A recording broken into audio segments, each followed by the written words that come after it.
White Sands National Park is one of my favorite places. The rolling dunes and ever-changing light make it a visually stunning place.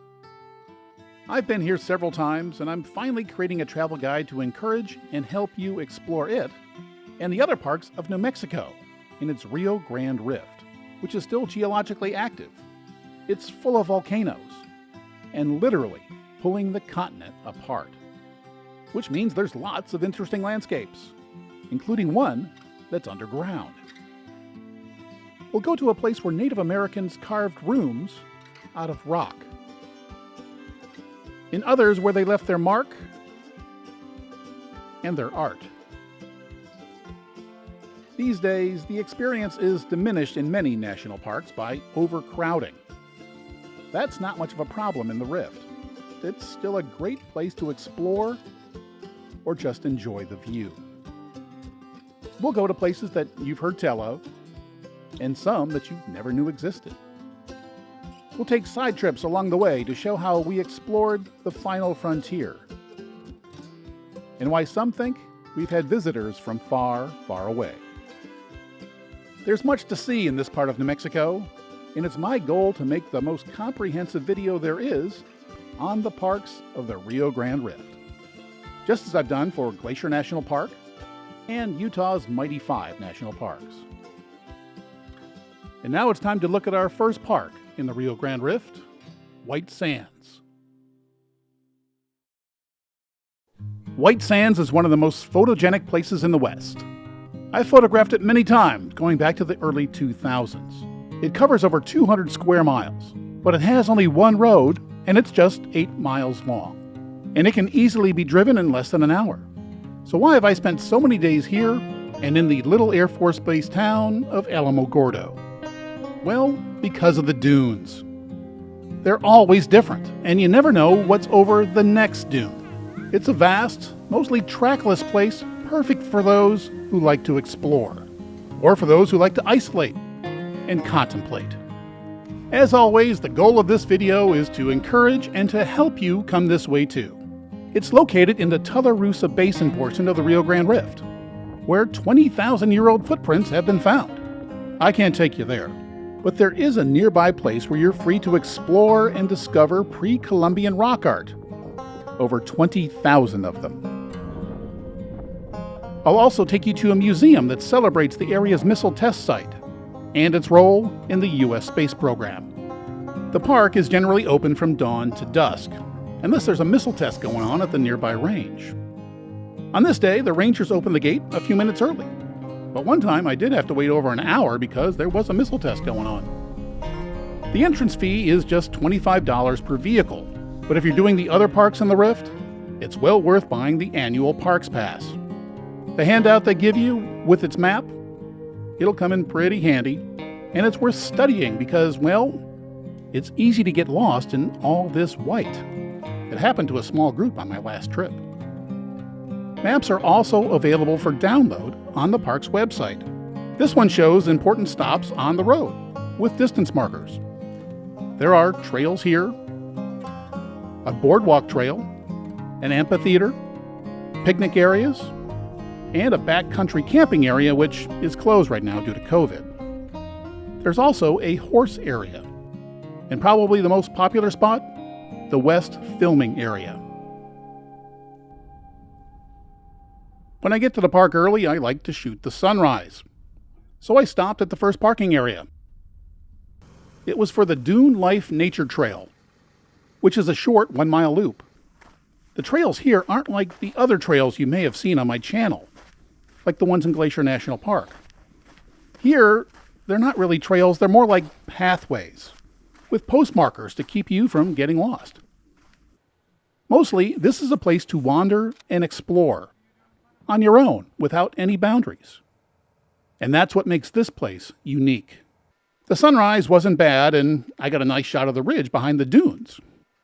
That ridge is where a lot of this sand comes from. If you subscribe to my channel, you know that I try to teach something about the landscape.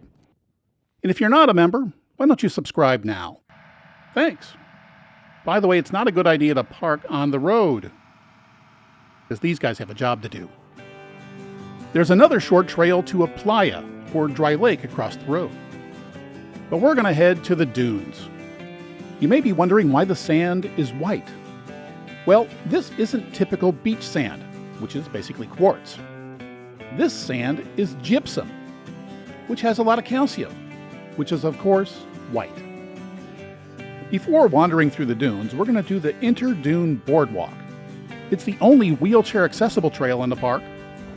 It's less than a half-mile long, and it has lots of info signs to learn about the park. The boardwalk is aluminum and just above the sand. The first few info signs tell us about the wildlife. Now, the only living things I've ever seen here are bugs. But I have seen a snake hole, and there are some signs that warn that there are rattlesnakes around. But again, I've never seen one.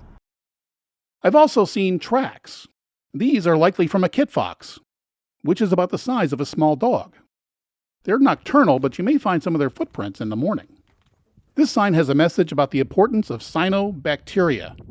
I'm a fan of this stuff because it gave the planet our breathable oxygen. And they make cryptobiotic soil, which is the base for plant life here in the desert. It takes decades, even centuries, for these bacteria to create a thin soil that plants can use to grow. Sadly, one footstep can kill it. This is one reason dogs must be kept on a short leash. The rangers don't want them to run far afield and damage this basic building block of desert life. There are benches along the way and a shelter near the end to get out of the sun.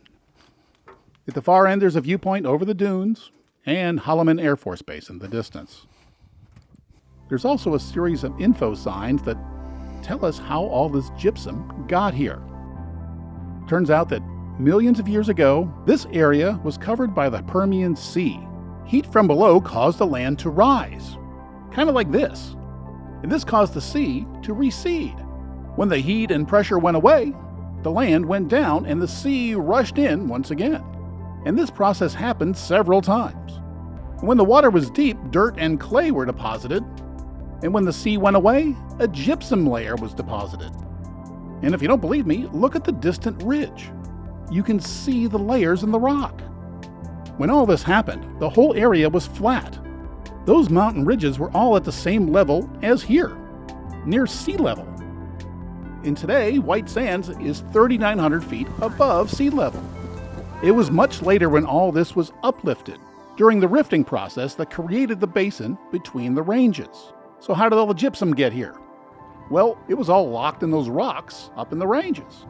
Well, rain and snow dissolved the gypsum, and over time it all flowed down here, and of course the wind helped too. Okay, that's enough school for this episode. Our next stop is for the Sunset Stroll meeting area. It got its name because when conditions allow, a ranger leads an informative tour from here. It's generally popular and something that everyone should do at least once. I've spent more than a couple of sunsets here, and I'll show you more of those shots in a bit. But since we're here, let's walk around. The first thing you notice is how much easier it is to walk on than beach sand. It's much firmer. If you like to shoot vegetation, well, this side of the road has more plants. And some of them can tell us about erosion rates. This one started life on top of the dune. In its lifetime, the dune blew away. It just moved on, exposing its root system. The ripples were rather nice on this day, so I looked around for a place to put the camera. But this was something I wasn't the first to notice. Since they were here first, etiquette dictates that it's my responsibility to stay out of their shots. So I walked around a bit more and then headed to the other side of the road. I climbed a dune. It's a short climb, and when I got to the top, I saw rows and rows of dunes, all the way to the edge of the basin. This aircraft shot shows just how many rows there are. Again, the walking is easy. It's much easier than beach sand, and it's also cooler, which is one reason why a lot of people choose to walk in bare feet.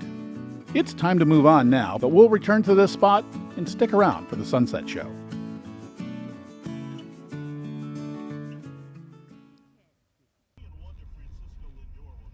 As we head down to the loop, let's talk about the wind. On a few of my visits, it's been brutal. Pelting sand doesn't feel good on the skin, and it can turn blue skies almost white.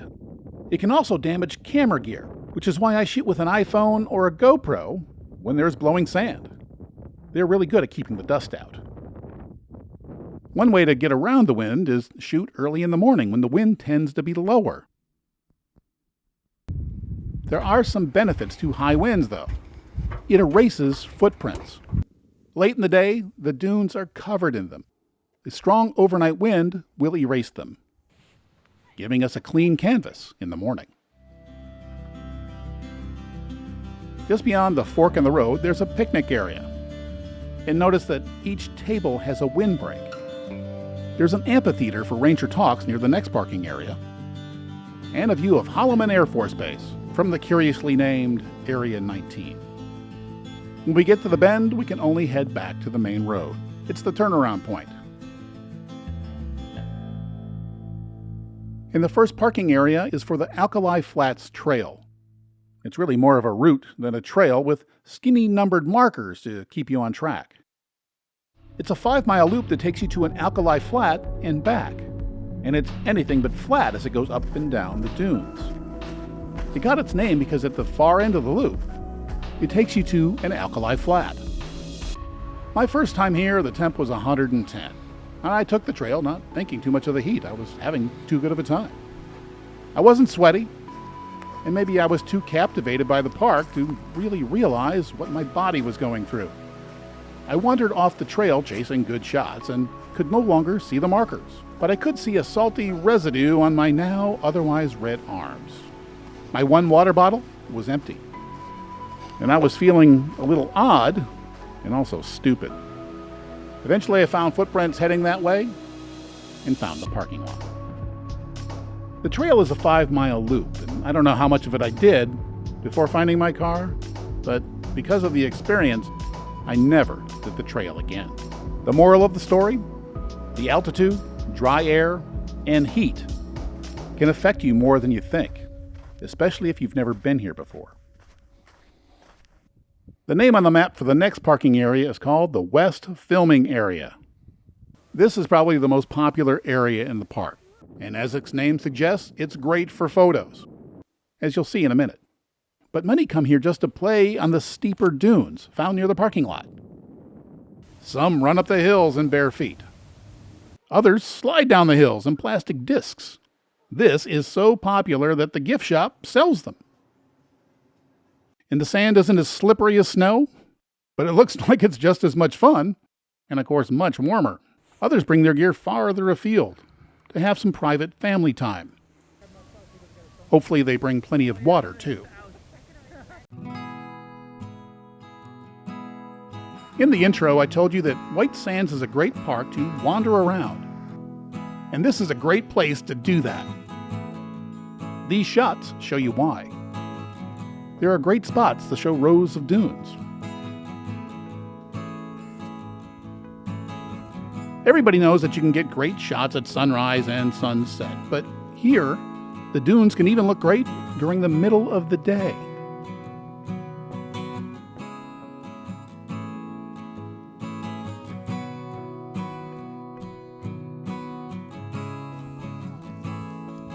It may take a while, but I always look for a spot with clean ripples. And then I play with the height of the camera to fill a bunch of the frame with those ripples.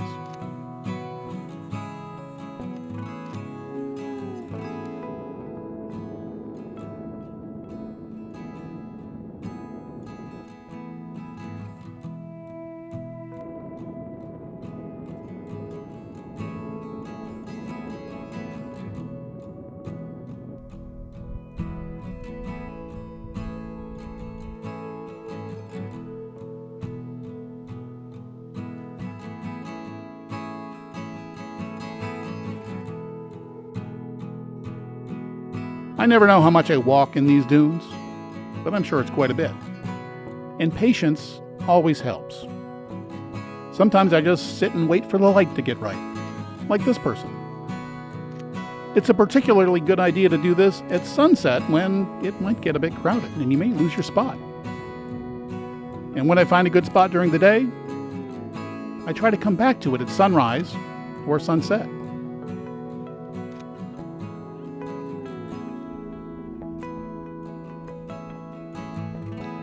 In a place like this, it's hard to shoot a bad image. But to get a great image, you have to have great conditions, and you have to find a great place. And that can take time. And that's the challenge and the hope that keeps me coming back. For example, there's a horse area, but I've never seen a horse here. But how cool would it be to get a horse running across the dune? Now, I know I've been talking an awful lot about photography, but I don't want to leave the impression that this place is only for photographers. It's a unique, weird, and naturally wonderful place. It's a great place for anyone, even if they just like to sit and take it all in.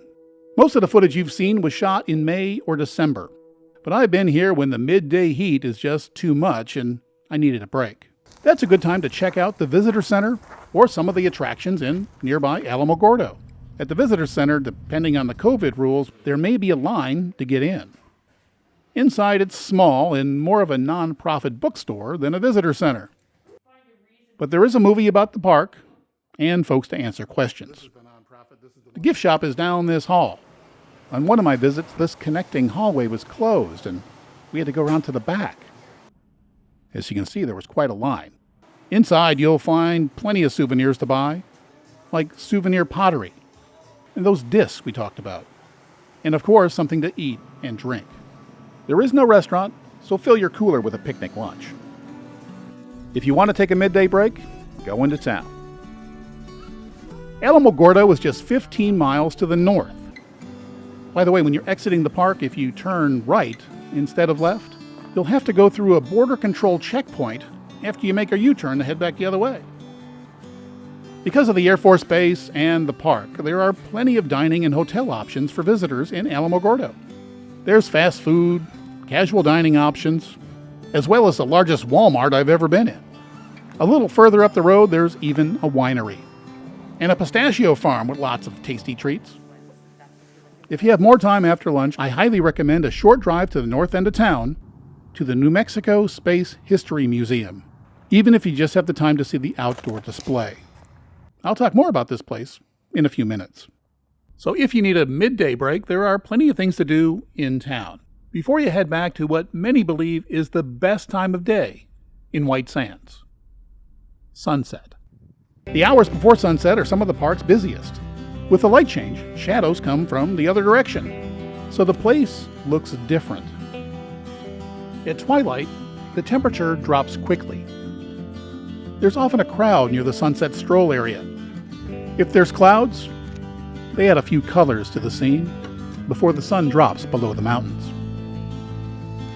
On clear days, the sunset is often even better. The West Mountains are in silhouette. In the other direction, they're aglow. It's a really interesting shared experience. And without the wind, amazingly quiet. Years ago, I took one of my favorite photos of the park here at around this time. And on moonless nights, the stars are incredible. In December, due to the shallow angle of the sun's path, twilight lasts quite a while. When darkness falls, strangers compare notes. She is from North Carolina, now going from park to park, sleeping in her car and cooking ramen on a camp stove. And she's not the only one.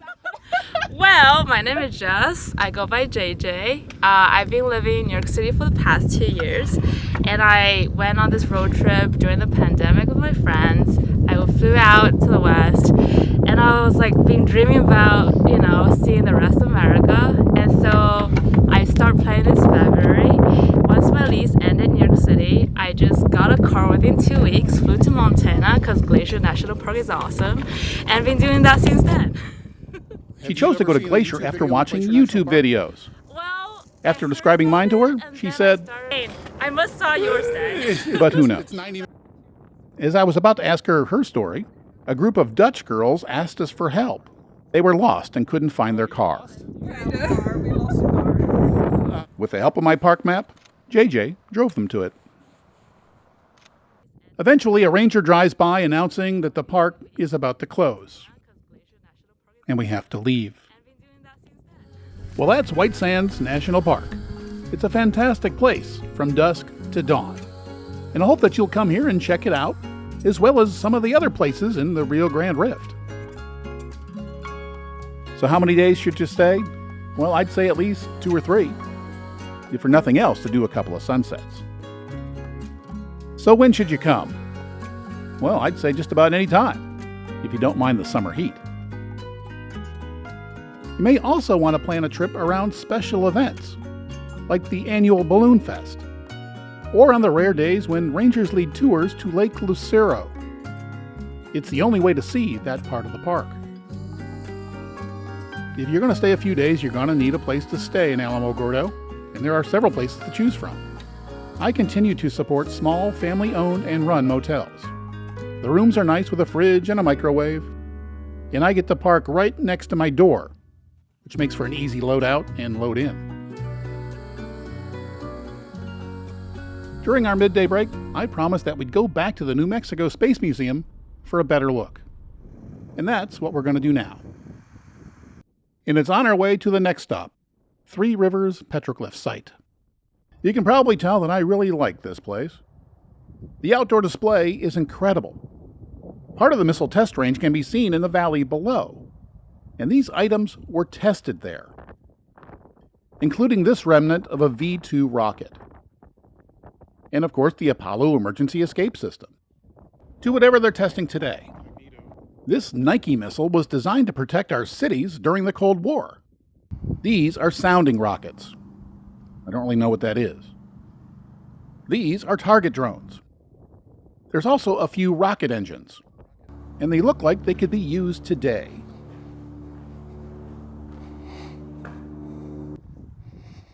My favorite is the Saturn V rocket engine. 5 of these were used in the first stage to launch men to the moon in the 365-foot-high Saturn V.